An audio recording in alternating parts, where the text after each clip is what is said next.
El rollo de la escuela. Muy buenas noches desde acá, desde Edimburgo, capital de Escocia. Mi nombre es Jesús Mendoza. Soy profesor dentro de la Escuela Alejandría. Me conocen amigablemente como Joshua Méndez.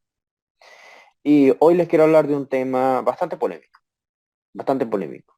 Había hablado de un rollo de la escuela respecto a la absurda interpretación setita, que es la interpretación sin base absoluta de Génesis 6. De hecho, es gracioso que los comentarios bíblicos, por ejemplo, el World Biblical Commentary, que es un comentario protestante número uno en el mundo, en Génesis traduce hijos de los dioses en Génesis 6. Dice, los hijos de los dioses vieron a las hijas humanas.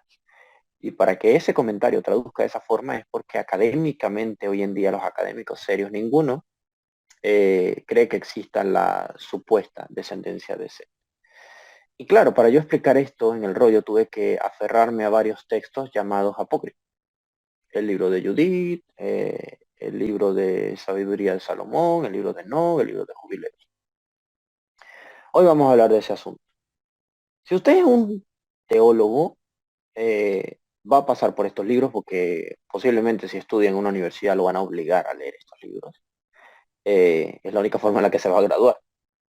Si usted quiere hacer un comentario bíblico, tiene que leer estos libros, porque lo van a obligar a que estudie estos libros, lo va a obligar su trabajo, y así sucesivamente. ¿Por qué? Porque estos textos son parte del estudio académico, se requieren en el estudio académico, no son negociables los libros apócrifos. Pero ahora quiero hablar de por qué un cristiano debe leer los libros apócrifos. ¿De qué les sirven? No, esos son libros católicos, y los que sobran son libros del diablo, como diría un evangélico recalcitrante, con todo respeto, pero así se comportan muchas veces los neo pentecostales, como les llaman, ¿no? No, yo nunca tendría una Biblia católica. Hermano, de las mejores traducciones bíblicas que yo he tenido, de las mejores, tengo la versión protestante y la que no, pero una de las mejores versiones bíblicas que yo recomiendo, la tengo aquí, es la Biblia de Oxford Anglicana, la New Revised Standard Version, de la cual también tengo los libros llamados apócrifos. Ahí están, libros judíos apócrifos y la Biblia. Y están los dos, esta rojita que está aquí y este que está aquí blanco. No los voy a sacar porque me desordenan en la biblioteca. Pero sí, creo, bueno, vamos a sacar este, porque lo amerita este encuentro. Para aquellos que lo quieran tener, búsquenlo, es excelente y tiene comentarios de estudio. ¿Qué libros incluye este texto? Vamos a ver. La ley, el libro de jubileos, importantísimo. Historias y relatos. Tenemos primera de Esdras, la versión expandida del libro de Esther, que es la versión griega. Tenemos Tobías, Judith, primera, segunda y tercera de Macabeos. Y más adelante en poesía y sabiduría tenemos cuarta de Macabeos. Profecías incluye la carta de Jeremías, Baruch, las extensiones del libro de Daniel, que son Susana, Bel y el dragón, y la oración de Azaría, o la canción del árbol, se le conoce también. Cuarta de Esdras también. Algunos dirían, pero dijiste primera de Esdras. Sí, primera y cuarta de Esdras son lo que se comprende como segunda y tercera. Esdras, lo que tenemos en la Biblia es Esdras, es el libro original de Esdras, los demás son extensiones, son estas dos.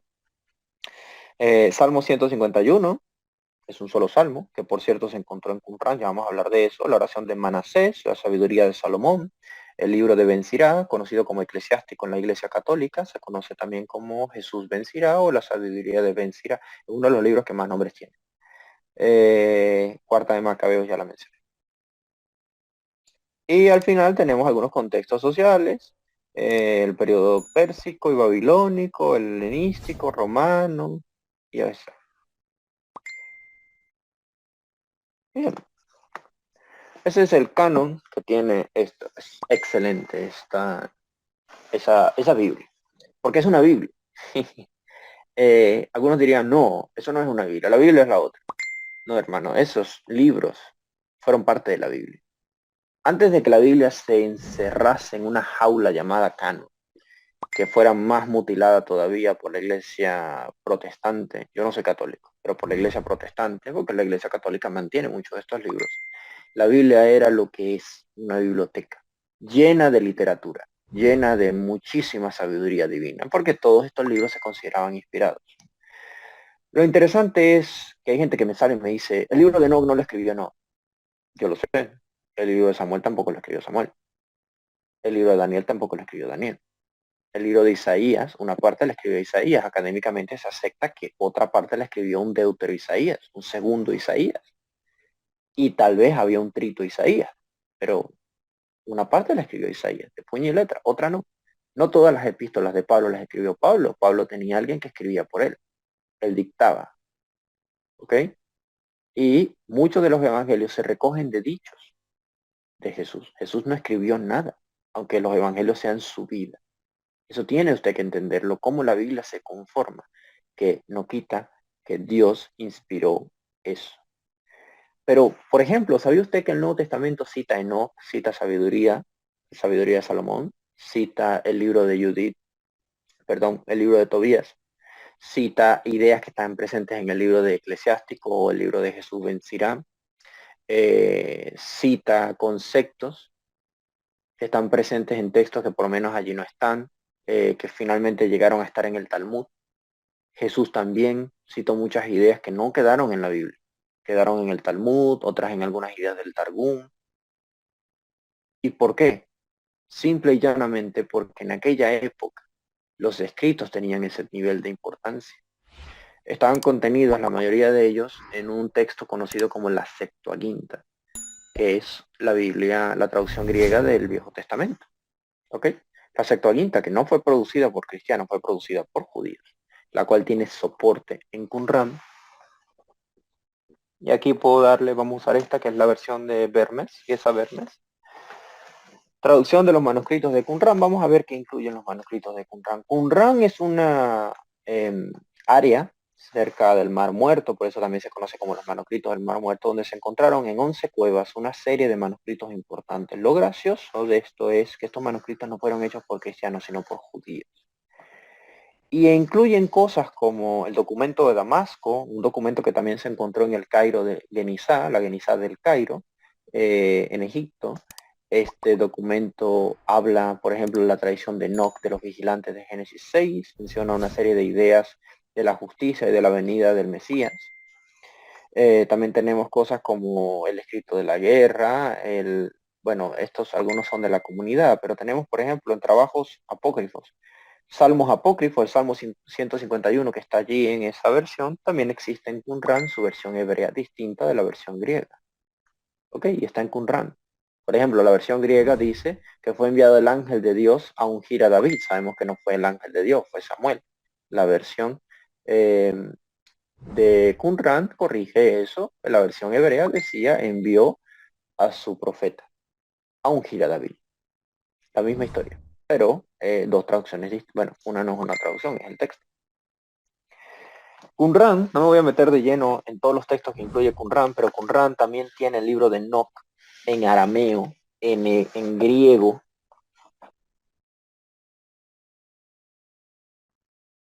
El texto más en la cultura o en la comunidad de Qumran tiene copias y copias arameas, las más antiguas que existen del libro. Lo demás es etíope. Tenemos además de eso el libro de jubileos en hebreo, en su idioma original. Importantísimo que el calendario de jubileo fuese tomado en cuenta en Qumran. Tenían varios calendarios. Pero estos libros fueron importantes para los judíos del primer siglo. Fueron importantes para la literatura del Segundo Templo, para los que estuvieron allí desde la revuelta de los Macabeos, y fueron importantes para los cristianos. Si usted es cristiano, tiene que leer estos libros, porque va a entender muchas ideas. Por ejemplo, que Pablo hable de Belial. ¿Qué concordia hay entre Cristo y Belial? Belial no aparece en la Biblia hebrea de forma tajante. Se te puede transliterar de algunas expresiones, pero fueron en los textos unramitas donde se identificó que Belial era considerado un príncipe de las tinieblas, un vigilante, aparece así en el testamento de Amram. Belial aparece en el libro de Jubileos y aparece otro llamado Mastemá, que se parece mucho al Satán del libro de Job. También además de eso, tenemos a Melquisedec, el famoso fragmento de Melquisedec, un fragmento que es un midrash hecho por los qumramitas, donde se analiza a Melquisedec como una entidad divina muy similar a lo que dice la epístola a los Hebreos capítulo 7. Pero por supuesto, usted le van a enseñar simplemente Melquisedec basándose en la Biblia hebrea, Génesis 14 y el Salmo 110, más nada.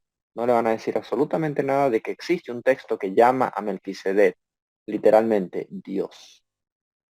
Además de eso, tampoco le van a hablar de los testamentos de los patriarcas citados por la patrística, que existen en latín, pero en Qumran se encontraron muchos más. El testamento de Enran, testamento de Noé, testamento de Abraham, de algunos de los hijos de Jacob, en arameo la mayoría. Ahí están. Existe un testamento hebreo de Naftalí, también está allí. Bueno, no en Qumran, ese es medieval, pero contiene esencia de las ideas que están en los qumramitas y en los libros llamados apócrifos. Y la gente no los lee. No los lee porque le han hecho pensar que lo van a confundir. Le han hecho pensar que meterse en aguas profundas no es necesario, pero si usted es cristiano y usted estudia la Biblia, tiene que conocer esta literatura. Así sea que no la comparta, no tiene que compartirla, no significa que no era importante. Porque si no fuera importante, Dios no habría hecho que se preservaran en 11 cuevas. Entienda que la soberanía de Dios está en que 2000 años después nos dio acceso a su palabra. La mantuvo cuidada. Y ahí está, para demostrarnos a nosotros los creyentes cristianos que tenemos más en común con nuestro Señor Jesucristo, que era un judío del siglo I, de lo que nosotros pensamos. Un abrazo. El rollo de la escuela. El rollo de la escuela, en la Escuela de Alejandría, un programa donde estamos siempre dispuestos a dar solución a tus inquietudes de este día.